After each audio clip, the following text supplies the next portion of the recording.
Ինչպիսի մարդիկ են ծնվում հունվար ամսին։ Հունվար ամսին ծնվում են բավականին հետաքրքիր իմաստուն մարդիկ, որովհետև նրանք կարող են լուծել իրենց կյանքում բազմաթիվ դժվար խնդիրներ։ Բայց այստեղ պետք է դուք բարձրացնեք ձեր վիբրացիաները, որպեսզի հետագայում ձեզ մոտ ամեն ինչ դեպի լավը գնա, այլ ոչ թե փախչել, ձեր վիբրացիայի էներգիաները բարձրացնելու։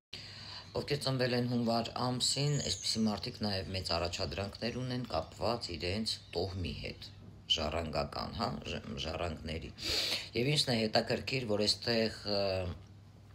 մաքրումը ձեր տոհմի քույրերի հետ կապ ունի,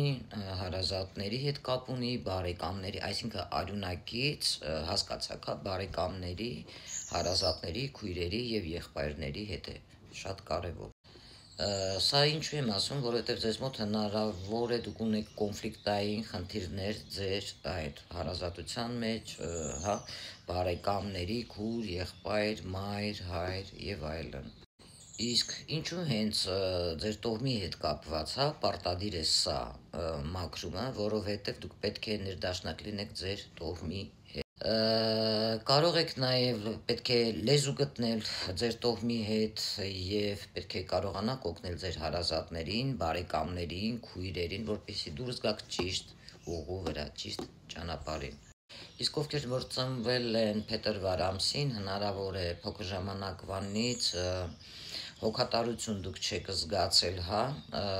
ձեր հանդեպ, կամ միգուցե ձեզ հանդեպ ուշադիր չեն եղել մանկուց փոքր ժամանակ, եւ միգուցե դա ձեզ կարող է նեղացրել, բաներ կա, որ դուք չեք կարող ներել։ Դրա համար կոնֆլիկտի տեղը դուք պետք է հաշտվեք, այն մարդկանց հետ, ում հետ կապը ձեր եղել է կոնֆլիկտային, ովքեր ձեզ նեղացրել են, փոքր ժամանակ եւ այլն։ Նաև դուք կարող եք սիրել կենդանիներին, դա էլ ձեզ բավականին կօգնի, որ դուք հետագայում կարողանաք ներել այն մարդկանց, ովքեր փոքր ժամանակ ձեր հանդեպ ուշադիր չեն եղել, սառն են եղել, ձեզ նեղացրել են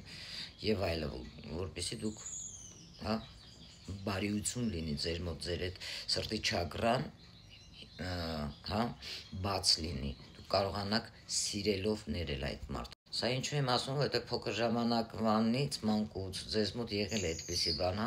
կարող է կենդանիներին, կատուներին, շունիկներին դուք դրսից բերեիք տունը պահեիք, դա հենց այնպես չի լինում։